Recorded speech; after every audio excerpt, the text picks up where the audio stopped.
Hi, this is Revathi. Welcome to అందమైన కథల పొదరిల్లు. Videos చూస్తున్న ప్రతి ఒక్కరికి, అలాగే లైక్స్, కామెంట్స్తో ఎంకరేజ్ చేస్తున్న మిత్రులందరికీ థ్యాంక్ యూ సో మచ్. ప్రేమ మనసులు ఎపిసోడ్ నెంబర్ 44. పింకీ పాప కిడ్నాప్ గురించి వినగానే వంశీ వెన్నులో భయం పుట్టి చేతిలో ఉన్న ఫైల్ జారి కింద పడుతుంది. పాపని కిడ్నాప్ చేయటం ఏంటి? కిడ్నాపర్ లోపలికి వచ్చే వరకు సెక్యూరిటీ ఏం చేస్తున్నాడు అని అడుగుతాడు. ఆ మాటలు విని రేణు కూడా కంగారు పడుతుంది. ఆ కిడ్నాపర్ సెక్యూరిటీని కూడా బాగా కొట్టి పాపను తీసుకువెళ్ళాడు వంశీ గారు. వాడు మన పాపని ఏం చేస్తాడోనని భయంగా ఉంది అని దివ్య ఫోన్లో ఏడుస్తుంటుంది. దివ్య పక్కన ఉన్న రాజమ్మ కూడా కంగారు పడుతుంటుంది. నేను ఇప్పుడే వస్తున్నాను దివ్య, ఈలోపు నువ్వు సీసీ ఫుటేజ్ని చెక్ చేస్తుండు అంటాడు వంశీ. అలాగే వంశీ గారు అని దివ్య ఫోన్ పెట్టేసి సిస్టమ్ దగ్గరికి వెళ్ళి ఫుటేజ్ని చెక్ చేస్తుంటుంది. పక్కనే రాజమ్మ కూడా ఆ ఫుటేజ్ని చూస్తుంటుంది. దివ్య ఆ ఫుటేజ్లో కనిపిస్తున్న వ్యక్తిని చూసి షాక్ అవుతుంది. ఎందుకంటే అశోక్ వేషంలో ఉన్న ఆదిత్య సెక్యూరిటీని కొట్టి గార్డెన్లో ఆడుకుంటున్న పాప దగ్గరికి వెళ్తుంటాడు.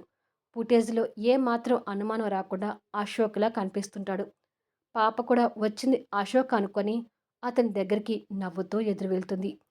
రాజమ్మ కూడా అది చూసి ఆశ్చర్యపోతూ, ఇదేంటమ్మా, అశోక్ బాబు గారు పాపని కిడ్నాప్ చేయటం ఏంటి అని అడుగుతుంది. దివ్య అశోక్ మీద విపరీతమైన కోపంతో అక్కడి నుంచి బయలుదేరుతుంది. క్యాబిన్లో లాస్య అశోక్కి ఎదురుగా కూర్చొని, ఈ టెండర్ నువ్వెందుకు వేయడం లేదు బావా అని అడుగుతుండగా డోర్ గట్టిగా తెరుచుకుంటుంది. ఇద్దరు అటువైపుగా చూసేసరికి వారిద్దరికీ దివ్య ఏదో ఆవేశంతో ఉన్నట్టుగా కనిపిస్తుంటుంది. ఇద్దరు దివ్యని అలా చూసి ఆశ్చర్యంతో నిలబడతారు. ఓ తల్లిగా కూతురి మీద మమకారంతో దివ్య విచక్షణ కోల్పోయి అశోక్ని కోపంగా చూస్తుంటుంది. ఇక్కడ వంశీ, రేణు ఇంటికొచ్చి రాజమ్మ మాట విని సీసీ ఫుటేజ్ చూసి టెన్షన్తో వాళ్ళు కూడా అశోకే పాపని కిడ్నాప్ చేశాడనుకొని అశోక్ దగ్గరికి బయలుదేరుతారు. ఇక్కడ దివ్య కోపంగా అశోక్ దగ్గరికి వస్తుంటే, ఏంటి దివ్య అని అడుగుతాడు అశోక్. దివ్య అదే కోపంతో అశోక్ దగ్గరికి వచ్చి, పింకిని కిడ్నాప్ చేసి ఎక్కడ ఉంచావు అని అడుగుతుంది ఆవేశంగా. దివ్య మాటలకు అశోక్ షాక్తో మైండ్ పనిచేయటం ఆగిపోయి చలనం లేకుండా నిలబడతాడు. దివ్య ఆవేశంగా అశోక్ కాలర్ పట్టుకొని, అడిగేది నిన్నే అశోక్, పింకిని కిడ్నాప్ చేసి ఎక్కడ ఉంచావు, నా పాప ఎక్కడ ఉంది అని అడుగుతుంది కన్నీళ్ళు పెట్టుకుంటూ. అశోక్కి అసలు ఏం అర్థం కావడం లేదు. షాక్లో ఉండిపోయాడు. లాస్య కూడా విస్తుపోయి చూస్తుంటుంది. చెప్పు అశోక్, నా కూతుర్ని ఎందుకు కిడ్నాప్ చేశావు అంటూ ఆవేశంగా అడుగుతుంది దివ్య.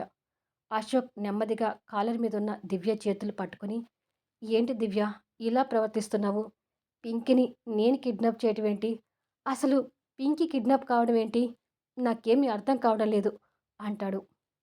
దివ్య అశోక్ కాలర్ మీద ఉన్న చేతులు తీసి, నటించకు అశోక్, నువ్వు పాపని కిడ్నాప్ చేయటం సీసీ ఫుటేజీలో చూశాను, ఇంకా నన్ను నమ్మించాలని చూడకు, ముందు నా పాప ఎక్కడ ఉందో చెప్పు అంటుంది ఆవేశంగా. ఆ మాటలకు అశోక్ ఆశ్చర్యపోతూ, నువ్వు ఏదో పొరపాటు పడుతున్నావు దివ్య, నేనెందుకు పాపని కిడ్నాప్ చేస్తాను అని అడుగుతాడు. లేదు, నువ్వే పాపని కిడ్నాప్ చేసి అబద్ధం చెప్తున్నావు, నీకు పుణ్యం ఉంటుంది అశోక్, పింకీని చూపించు అని దివ్య చేతులు జోడిస్తూ ఏడుస్తుంటుంది. అశోక్ దివ్యతో ఇక మాట్లాడలేక ఒత్తిడితో తల పట్టుకొని నిలబడతాడు. దివ్య అంతే ఏడుస్తూ, నేను వేడుకుంటున్నాను అశోక్, పింకీని ఏమీ చేయొద్దు, నా మీద కోపం ఉంటే అది నా మీద చూపించు, అంతేకాని నా పాపని మాత్రం ఏమీ చేయొద్దు, నా పాపని నాకు అప్పచెప్పు అని కుమిలిపోతూ ఏడుస్తుంటుంది. అసలు పాప కిడ్నాప్ కావడమే షాకులో ఉన్న దివ్య ఫుటేజ్ చూశాక ఇంకా కుమిలిపోతూ వచ్చి ఆ ఏడుపులో స్పృహ కోల్పోబోతుంటుంది. అశోక్ అది చూసి, దివ్య అంటూ దివ్యని కింద పడకుండా పట్టుకొని కంగారుగా సోఫాలో పడుకోబెడుతూ, వాటర్ తీసుకురా లాస్య అంటాడు. అలాగే బావా అంటూ లాస్య వాటర్ బాటిల్ కోసం వెళ్తుంది. దివ్యని ఆ పరిస్థితిలో చూస్తున్న అశోక్ మనసు కూడా చలించిపోతుంటుంది. ఇదిగో బావ వాటర్ అంటూ లాస్య ఇచ్చిన వాటర్ బాటిల్ తీసుకొని పూర్తిగా స్పృహ కోల్పోయిన దివ్య మొహాన నీళ్లు చల్లుతుండగా వంశీ, రేణు అక్కడికి చేరుకుంటారు. దివ్య అప్పటికి నిదానంగా స్పృహలోకి వస్తుంటుంది. దివ్య పరిస్థితిని చూసి వంశీ, రేణు కంగారు పడుతుండగా దివ్య కళ్ళు తెరిచి ఎదురుగా కనిపిస్తున్న అశోక్ని కోపంగా చూస్తూనే లేచి కూర్చుంటుంది. నీకేమైంది దివ్య? అంటూ వంశీ అక్కడికొస్తాడు. దివ్య లేచి వంశీని పట్టుకొని, ఈ అశోకే మన పాపని కిడ్నాప్ చేశాడు వంశీ గారు. మన పాపని మనకివ్వమని చెప్పండి అంటూ వంశీని పట్టుకొని ఏడుస్తుంటుంది. ప్రాణ స్నేహితురాలు తన మీద వేస్తున్న నిందకు అశోక్ బాధతో నిస్సాయుడిగా నిలబడిపోతాడు. మన పింకికి ఏమీ కాదు దివ్య, ఏడవకు అని వంశీ దివ్యని ఓదారుస్తుంటాడు. రేణు కూడా అశోక్ వైపు కోపంగా చూస్తూ, నువ్వు పాపని కిడ్నాప్ చేసి చేయకూడని తప్పు చేస్తున్నావు అశోక్. మర్యాదగా పాపని వదిలిపెట్టు అంటుంది. దివ్య ప్రవర్తనకి అశోక్ షాక్లో ఉంటే రేణు మాటలకు ఇంకా స్తంభించిపోతాడు. వంశీ కూడా అశోక్ వైపు చూస్తూ, మన మధ్య ఏదైనా ఉంటే అది మనం చూసుకుందాం. మన గొడవల్లో పాపని ఇబ్బంది పెట్టకు. మా పాపని మాకివ్వు అంటాడు బాధగా. వంశీ మాటలు కూడా అశోక్ మనసుని గుణపంతో గుచ్చుతున్నట్టుగా ఉంటాయి. మరోపక్క దివ్య వంశీని పట్టుకొని కుమిలిపోతూ ఏడుస్తుంటే తను అంతగా ఆవేశపడటం తన ఆరోగ్యానికి మంచిది కాదు అనుకొని, మన పాపకి ఏమీ కాదు దివ్య, వెళ్దాం పదా అని దివ్య భుజం మీద చేతులు వేసి పట్టుకొని తీసుకెళ్తుంటే దివ్య వెనుకగా తిరిగి అశోక్ వైపు కోపంగా చూస్తూ, నీ కారణంగా నా పాపకి ఏమైనా జరిగిందంటే మాత్రం ఊరుకోను అశోక్ అని ఆవేశంగా చెప్పి వెళ్తుంటుంది. వంశీ కూడా అశోక్ వైపు చూస్తూ వెళ్తాడు. అశోక్ ఆ మాటలు విని బాధతో మౌనంగా ఉండిపోతాడు. రేణు కూడా అశోక్ లాస్య వైపు కోపంగా చూసి వంశీ వాళ్ళతో వెళ్తుంది. అశోక్ నిస్సాయంగా కుర్చీలో కూలబడతాడు. ఆ మరుక్షణమే ఆ ఆలోచన నుంచి బయటకొచ్చి, అసలు పాపని ఎవరు కిడ్నాప్ చేసుంటారు? చూడబోతుంటే పాప ఏదో ప్రమాదంలో ఉందని అర్థమవుతుంది. ముందు పాపని కాపాడాలి అని అనుకుంటాడు. బృందావనంలో దివ్య ఏడుస్తుంటే, ఊరుకో అక్క, అశోక్ కోపంలో పాపని కిడ్నాప్ చేసినా పాపని ఏమీ చేయడు అని రేణు ఓదారుస్తూ ఉంటుంది. ఆ మాటలు చెవిలో పడిన వంశీ మైండ్ ఇప్పుడు పనిచేయడం స్టార్ట్ అవుతుంది. ఒకప్పుడు అశోక్ దివ్యకి పిల్లలు పుట్టి ఉంటారని భావించి ఆ పిల్లల కోసం బొమ్మలు తీసుకురావడం దగ్గర నుంచి అశోక్కి పాపకు మధ్య ఉన్న అనుబంధం ఒక్కొక్కటిగా గుర్తొస్తుంటుంది. రేణు దివ్యని ఓదార్స్తూ, ఊరుకో అక్క, అసలు అశోక్ పాపని కిడ్నాప్ చేసే వరకు వస్తాడని అసలు అనుకోలేదు అంటుంది. నో అని వంశీ అరుపు గట్టిగా వినిపిస్తుంది. ఇద్దరూ వంశీ వైపు చూస్తారు. పింకీ కిడ్నాప్ అయిందని టెన్షన్లో పడి మనం పిచ్చి పట్టినట్టుగా ప్రవర్తిస్తున్నాం దివ్య. అసలు మన అశోక్ పాపని ఎందుకు కిడ్నాప్ చేస్తాడు? అశోక్కి మన పాప అంటే ప్రాణం దివ్య. అలాంటి అశోక్ మన పాపని కిడ్నాప్ చేయటం ఏంటి అని అడుగుతాడు. ఆ మాటతో ఇద్దరూ ఆలోచనలో పడతారు. అశోక్ పింకీ మధ్య ఉన్న అనుబంధం రేణు కూడా గుర్తు తెచ్చుకుంటూ, నిజమే బావగారు, అశోక్కి పింకీ అంటే చాలా ఇష్టం. పింకీని చూడాలనిపిస్తుందని అప్పటికప్పుడు ముంబై నుంచి ఇక్కడికి వచ్చిన సందర్భాలు కూడా చాలా ఉన్నాయి అని అంటుంది. దివ్య కూడా ఆలోచించుకుంటూ, నిజమే, అసలు అశోక్ నా కూతుర్ని కిడ్నాప్ చేయటం ఏంటి? అశోక్ పాపని కిడ్నాప్ చేసి ఉండడు. మరి సీసీ ఫుటేజ్‌లో అశోక్ ఎందుకు కనిపిస్తున్నాడు? అసలు నాకేమీ అర్థం కావడం లేదు అంటూ తల పట్టుకుంటుంది. ఒక్కొక్కసారి మన కళ్ళు కూడా మనల్ని మోసం చేస్తాయి దివ్య. మళ్ళీ ఒకసారి ఫుటేజ్‌ని చూడాలి అంటాడు. వంశీ ఆ మాట అన్నాడో లేదో రేణు సిస్టమ్ దగ్గరికి వెళ్ళి కూర్చుంటుంది. వంశీ, దివ్య కూడా అక్కడికి వెళ్తారు. అందరూ ఆ ఫుటేజ్‌ని తీక్షణంగా చూస్తుంటారు. ఫుటేజ్‌లో మొహం బాగా కనిపించకపోయినా వేషధారణ, తలకు పెట్టుకున్న విగ్ అంతా అశోక్ లాగా కనిపిస్తుంటాడు. అతను పాపని ఎత్తుకొని వెళ్తుంటాడు. వంశీకి అనుమానం వచ్చి, ఆ కిడ్నాపర్ చెయ్యిని జూమ్ చేయి రేణు అంటాడు. రేణు అతని చెయ్యిని జూమ్ చేస్తుంటుంది. అతని చెయ్యి మీద పెద్ద పుట్టిమచ్చ కనిపిస్తుంది.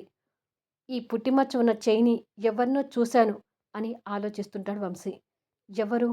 ఎవరు? అని కళ్ళు మూసుకొని దీర్ఘంగా ఆలోచించుకుంటూ టక్కున కళ్ళు తెరిచి, ఆదిత్య అంటాడు. ఆ మాట వినగానే రేణు, దివ్య షాకింగ్‌లా చూస్తుంటారు. వంశీ ఆ ఫుటేజ్‌ని మళ్ళీ చూస్తూ, యెస్, వీడు ఆదిత్య. అశోక్ వేషంలో వచ్చి మనల్ని కన్‌ఫ్యూజ్ చేశాడు అని వాడికి ఫోన్ చేస్తాడు. ఫోన్ స్విచ్ ఆఫ్ వస్తుంటుంది. రాస్కెల్, ఫోన్ స్విచ్ ఆఫ్ చేసి పెట్టాడు అని కోపంగా బయలుదేరుతుంటే, మేము కూడా వస్తాం వంశీ గారు అంటుంది దివ్య. వద్దు దివ్య, వాడు పాపని ఎక్కడికి తీసుకెళ్ళి ఉంటాడో నాకు బాగా తెలుసు. నేను వెళ్ళి పాపని తీసుకొస్తాను. మీరు ఇక్కడే ఉండండి అంటాడు. లేదు వంశీ గారు, పాపని చూసే వరకు నా మనసు ప్రశాంతంగా ఉండదు. ప్లీజ్ అంటుంది బాధపడుతూ. మేం కూడా వస్తాం బావగారు అంటుంది రేణు. సరే వెళ్దాం పదండి అంటాడు. వీళ్ళు ఇటు వెళ్ళిన కొద్దిసేపటికి అశోక్ ఇక్కడికొస్తాడు. రాజమ్మ ద్వారా పాపని కిడ్నాప్ చేసింది ఆదిత్య అని తెలుసుకొని పోలీసులకు ఫోన్ చేస్తూ అశోక్ కూడా అక్కడికి కంగారుగా బయలుదేరతాడు. వంశీ, దివ్య, రేణు అక్కడికి వెళ్ళేసరికి ఆదిత్య 10 మంది రౌడీలతో ఆ ముగ్గురిని కూడా బంధించేలా చేస్తాడు. ఆదిత్య ఏడుస్తున్న పాపని ఎత్తుకొని, నేను కన్‌ఫ్యూజ్ చేయాలని అశోక్‌లాగా వచ్చి పాపని కిడ్నాప్ చేశాను. అయినా నీ తెలివితో కిడ్నాప్ చేసింది నేను అని కనిపెట్టావు. అలా కనిపెడతావనే తెలిసి రౌడీలతో రెడీగా ఉన్నాను. టెండర్ వేసే టైం అయిపోయే వరకు మీరు కదిలారంటే పాపని చంపేస్తాను అంటాడు. తల్లి, తండ్రిని, పిన్నిని చూసి ఆదిత్య చేతిలో ఉన్న పింకీ పాప ఇంకా ఏడుస్తుంటుంది. పాప అలా ఏడుస్తుంటే వంశీ, దివ్య గుండెలు హడలిపోతుంటాయి.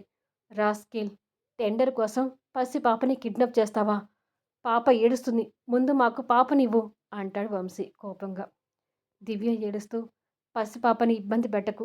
మా పాపని మాకివ్వు. నీకు దండం పెడతాను అని అంటుంది. పాప కాసేపు ఏడిస్తే ఏం చచ్చిపోదులే అంటాడు. ఆ మాటతో వంశీ కోపం కట్టలు తెంచుకొని రౌడీల్ని చితక్కొట్టడం మొదలు పెడతాడు. వంశీ చేతిలో వాళ్ళు చావు దెబ్బలు తింటున్నారు. ఇలా కొద్దిసేపు తర్వాత ఆదిత్య కోపంతో చూస్తూ, నువ్వు మా మనుషుల్ని కొడుతున్నావు కదా, పాపని విసిరేస్తాను అని పాపను గాలిలోకి విసురుతాడు. పాపకి ఏమవుతుందేమో అని గాలిలో ఉన్న పాపని ముగ్గురు చూస్తూ ప్రాణాలని అరిచేతిలో పెట్టుకుంటారు. అదే టైంలో అశోక్ ఎంటర్ అయి కింద పడబోతున్న పాపని క్యాచ్‌లా 2 చేతుల్లో పట్టుకుంటాడు. అప్పటి వరకు ఈ ముగ్గురు ఊపిరి బిగపట్టి ఉండి అశోక్ చేతిలో పాప క్షేమంగా కనపడేసరికి ఊపిరి పీల్చుకుంటారు. అప్పటి వరకు భయంతో ఏడుస్తున్న పాప అశోక్‌ని చూడగానే నవ్వుతూ వచ్చి రాని మాటలతో బాబాయ్ అని పిలుస్తుంది. అశోక్ భావోద్వేగంతో కన్నీళ్లు పెట్టుకుంటూ పాపని హృదయానికి హత్తుకుంటాడు. ఆ క్షణం అశోక్‌ని చూస్తున్న ముగ్గురికి కూడా భావోద్వేగంతో కన్నీళ్లొస్తుంటాయి. రౌడీలు అశోక్‌ని కూడా కొట్టడానికి వస్తుంటే అశోక్ పాపని ఎత్తుకొని వాళ్ళతో ఫైట్ చేస్తుంటాడు. మరోపక్క వంశీ కూడా వాళ్ళని చితక బాదుతుంటాడు. దివ్య అదంతా చూస్తూ భయపడుతుంటే మన రేణు మాత్రం తనకు వచ్చిన కరాటీతో రౌడీల్ని కొడుతుంటుంది. ఆ క్రమంలోనే ఒక రౌడీ ద్వారా రేణు చేతికి గాయమవుతుంది. అశోక్ అది చూసి రేణుని గాయపరిచిన రౌడీని ఇంకా ఆవేశంతో కొడుతుంటాడు. ఈలోపు పోలీసులు రావడం, ఆదిత్యతో సహా ఆ రౌడీలను అరెస్ట్ చేసి తీసుకుపోవడం జరుగుతుంది. దివ్య పరిగెత్తుకుంటూ వచ్చి అశోక్ దగ్గర నుంచి పాపని తీసుకొని తల్లి మమకారంతో పాపని గుండెలకు హత్తుకొని కన్నీళ్లు పెట్టుకుంటుంది. తల్లి మమకారాన్ని అశోక్ అలాగే చూస్తుండిపోతాడు. వంశీ కూడా దివ్య దగ్గర నుంచి పాపని తీసుకొని ప్రేమగా హృదయానికి హత్తుకొని ఎంత భయపడిపోయాను తల్లి నీ గురించి అని అనుకుంటాడు. కొన్ని క్షణాలకి ముగ్గురు కూడా గిల్టీ భావంతో అశోక్‌ని చూస్తుంటారు. అశోక్ మాత్రం కాస్త కోపంగా దివ్యని చూస్తూ, ఈ ఇద్దరు నన్ను తప్పు పట్టారంటే నిన్న కాక మొన్న పరిచయం అయ్యారు. ఇంకా నా గురించి అంతగా తెలీదు అనుకోవచ్చు. కానీ నువ్వు మాత్రం నన్ను చిన్నతనం నుంచి చూస్తూనే ఉన్నావు కదా దివ్య! నీ బిడ్డని కిడ్నాప్ చేస్తానని అసలు అలా ఎలా అనుకున్నావు? అని అడుగుతాడు. దివ్య మాట్లాడకుండా కన్నీళ్లు పెట్టుకుంటూ తలదించుకొని ఉంటుంది. వంశీ ముందుకొచ్చి, పాప కిడ్నాప్ కావడం మాకు షాక్ అనిపించింది. ఆ షాక్‌లోనే ఫుటేజ్ చూసేసరికి వాడు నీ వేషంలో కనిపించాడు. ఇక మా మైండ్ పనిచేయటం ఆగిపోయి అలా మాట్లాడాల్సి వచ్చింది అంటాడు బాధపడుతూ. అశోక్ వంశీ మాటల్ని అర్థం చేసుకొని తిరిగి రేణు వైపు చూస్తాడు. రేణు కూడా అశోక్ వైపు చూడలేక తలదించుకుంటుంది. అశోక్ తన దగ్గరికొచ్చి జేబులో నుంచి కర్చీఫ్ తీసి లైట్‌గా రక్తం వస్తున్న రేణు చెయ్యిని అందుకొని రక్తం కారుతున్న గాయం దగ్గర కర్చీఫ్ కడుతుంటాడు. ఆ క్షణం రేణు అభిమానంగా అశోక్ వైపు చూస్తుండిపోతుంది.